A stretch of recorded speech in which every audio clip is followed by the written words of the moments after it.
Former Deputy National Chairman of the People's Democratic Party, Chief Olabode George, has condemned President Bola Tinubu's reported endorsement of local government elections in Rivers State under the authority of a sole administrator, describing the move as a grave threat to Nigeria's democratic institutions. In a strongly worded statement released in Lagos on Tuesday, George took aim at the appointment of Vice Admiral Ibas, retired as sole administrator of Rivers State, following the federal government's declaration of a state of emergency in the state on March 18, 2025. He accused the Tinubu administration of executive lawlessness and warned of a looming slide into authoritarianism. He said, the decision to endorse local government elections under a sole administrator who was never elected by the people is unconstitutional, undemocratic, and a blatant violation of the principles upon which the 1999 Constitution rests. He argued that the conduct of local government elections, an essential pillar of democratic participation, cannot be legitimately overseen by an unelected appointee. This action not only erodes constitutional order, but it also silences the voice of the people at the grassroots level, George said. George also urged the Nigerian Senate to reject any nominations forwarded by the President for positions in the Rivers State Independent Electoral Commission or any related institutions while the state remains under emergency rule. What do you make of this statement by George Olabode?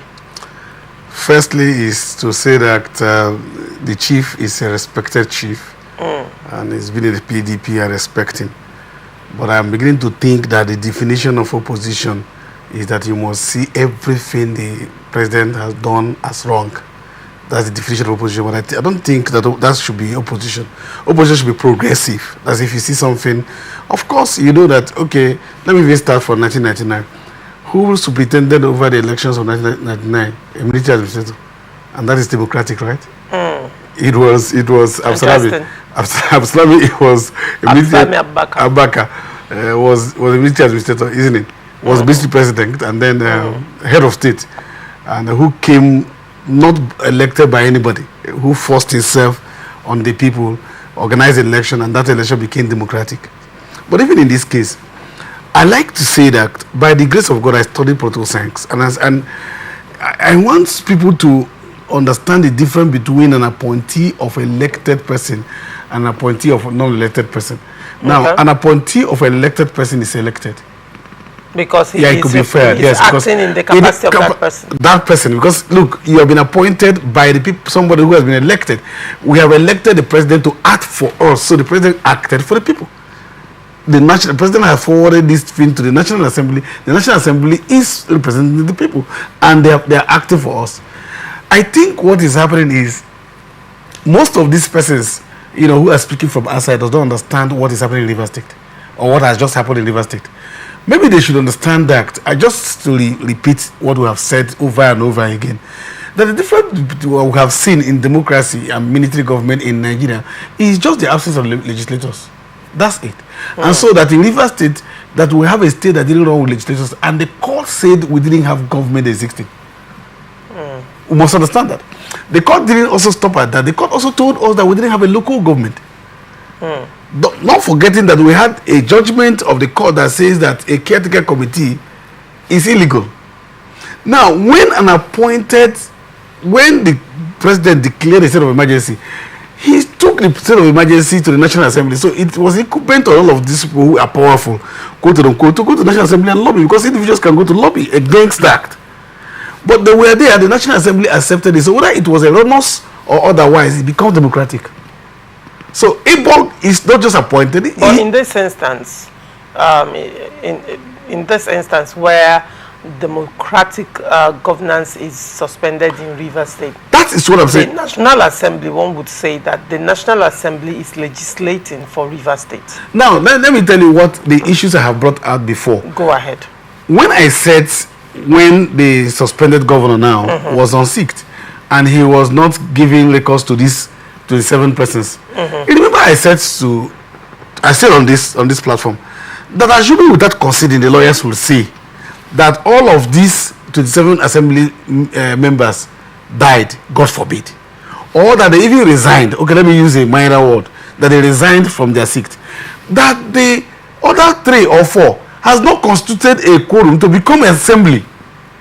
I just said so. So I'm not even coming to argue whether what they did was right or not. Assuming they all resigned, that this person cannot consider, so the governor cannot go to them.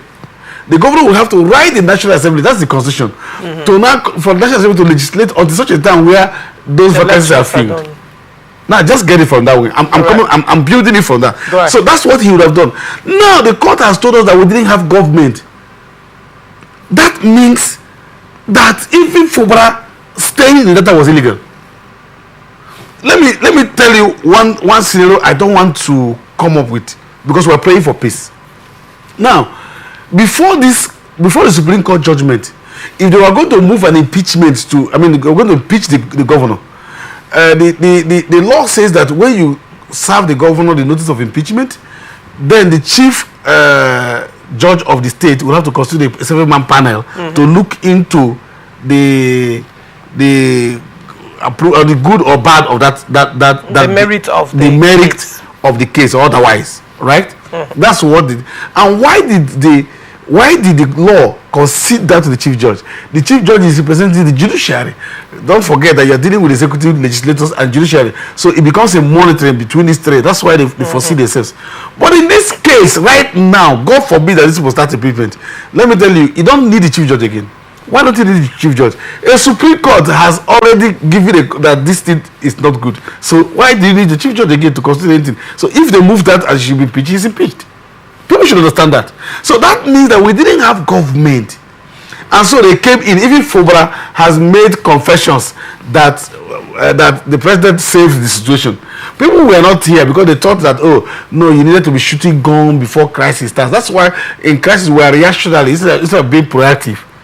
In crisis management, we are telling you something that could snowball into a crisis that we have not witnessed in Rivers State, because the legislators are not recognized. The man is carrying on as sole administrator, because we had sole administrator even before the appointment of the sole administrator. Sim Fubara was almost like a sole administrator, so he was acting like that, and he was appointing commissioners. I didn't see Chief Olabode George reprimand Fubara for appointing commissioner without the assembly's approval. No, he didn't do that. Now the president has taken this thing to these places. So firstly, I have established the fact that the Ibas by constitution is elected by the people, is a lengthy shadow of the president. If acting for the president, it's like the president is acting here. And so the president took that. No wonder Ibas was not the president who took the bill to the National Assembly. It was the president who took the bill to the National Assembly.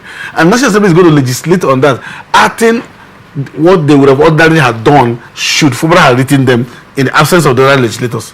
And now they have said, okay, local government. Now we are talking about local government. For us here, local government does not exist.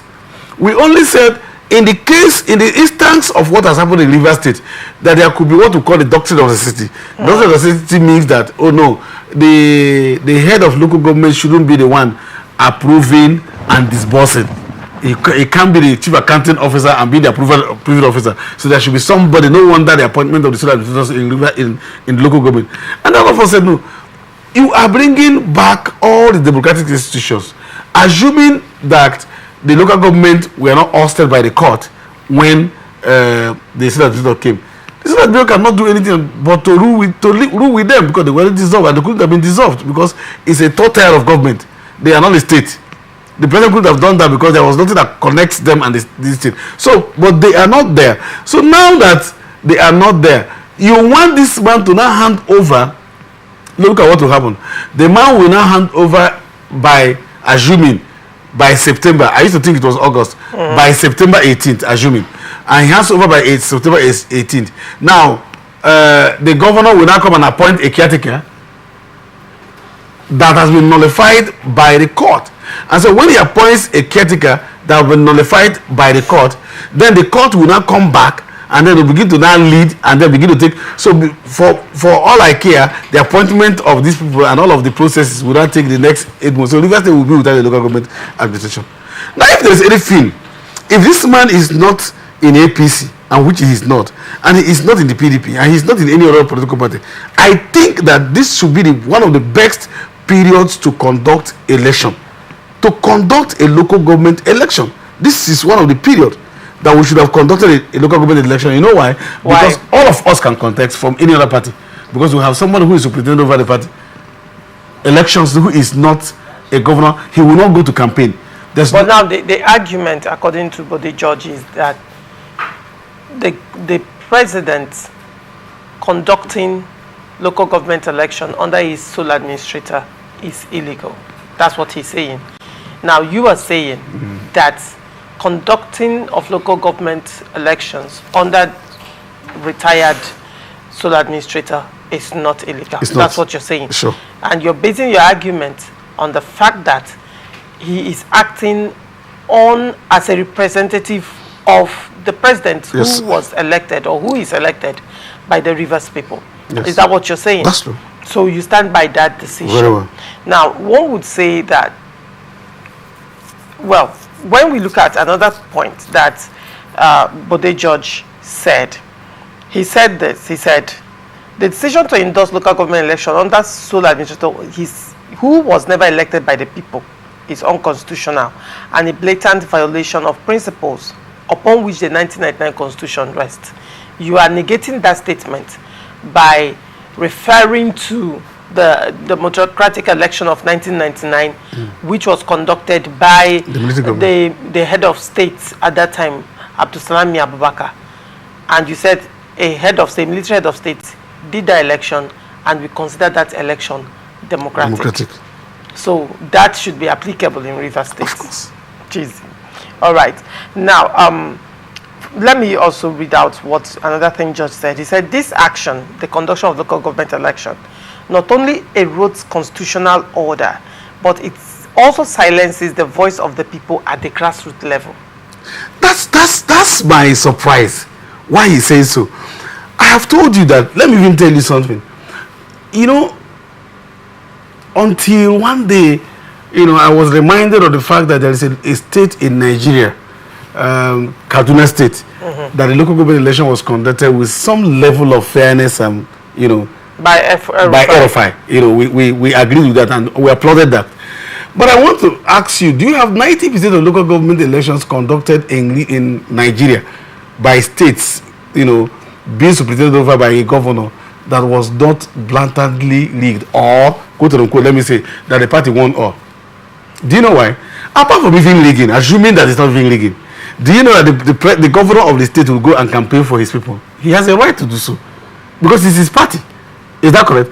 So you are not contesting somebody who is now superintendent over an election. I'm not saying it shouldn't happen, but that right now we have a fairer way, because Ibas can never go to any local government campaign. It's not possible.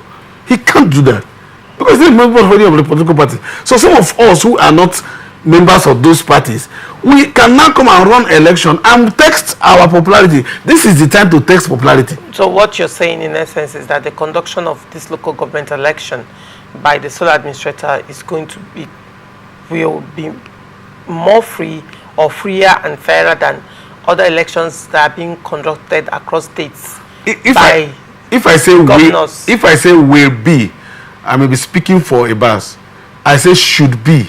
All right, should be. Should be the freer and freest. I mean fairer. All right. Should be. It should be, but it is not cast in stone. No, you know why it should. In the first instance, the point I'm bringing out from what George has said is that he said that this election is going to silence the voice of the people. That's what I'm asking. How can this silence the voice of the people? Now, let me tell you, if there's an election that should silence the voice of the people, it's an election superintended over by a party man as governor. The reason is simple. It is, for instance, look at what happened. What happened in the last, quote unquote, you know, what they call the election that I came here and said that was the election. And the Supreme Court. The local government election. The local government, supposed local government election, I said on that day, why they were conducting, that is a waste of funds and resources. Okay. But assuming that is even an election, look at what happened in that election. Do you know that all of the processes leading to election were faulted? All. Including for number one, that INEC didn't release a list to them. That wasn't a problem. Number two, the governor was in RISEC addressing Rivers State as the chief electoral officer. Number three, that the primaries of those parties were done in government house. Number 4, that elections were declared today and inauguration done that same day. When do you go for certificate of return? When do you do all of that? So when have you combined all of those things and then bring in people? All of that, just check. Do you also know that the campaign didn't start and that the primaries were done way after RISEC, their own RISEC, way after the guideline has stopped primaries? We all know that. And that time I was shouting here, they wanted to kill me. And I said, it's not about not supporting anybody. I'm just saying, if you want, I use the word then, God forbid that I make people sin. I say, if you want to sin, then sin with sense. If you want to do something, do along the lines of the law. For instance, couldn't you have shifted the election for at least three weeks just to accommodate the guidelines of the law? I said so that time. All right. So maybe they were just giving a pass to. And I think what is happening is that it looks to me that there are people in Sims government, deep in Sims government, that was working against him.